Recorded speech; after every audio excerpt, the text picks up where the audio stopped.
আসসালামু আলাইকুম। একবার পাট শাক ছাদ বাগানে লাগালে দ্বিতীয়বার আর বীজ কিনে পাট শাক চাষ করতে হবে না। সেই পাট শাকে হওয়া বীজগুলো পরবর্তীতে সংরক্ষণ করতে পারবেন।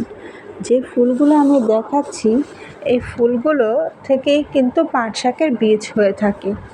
একটু যদি আমরা পরিশ্রম করে ছাদ বাগানে পাট শাকগুলো চাষ করি এবং বীজগুলো সংরক্ষণ করি, তাহলে কিন্তু প্রতি বছরই আমরা টাটকা পাট শাক খেতে পারবো।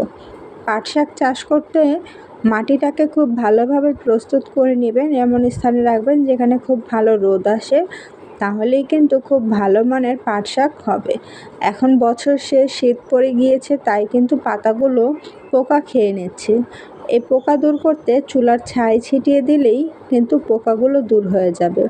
আর যে ফুলগুলো বের হচ্ছে, এই ফুল থেকে হওয়া বীজগুলোই কিন্তু নতুন করে পাট শাকগুলো হবে।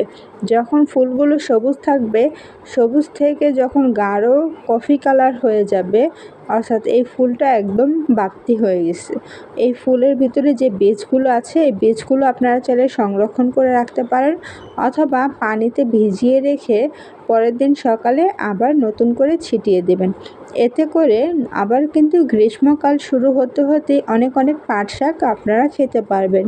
শীতের কিন্তু বলতে গেলে আর 1 মাসই আছে।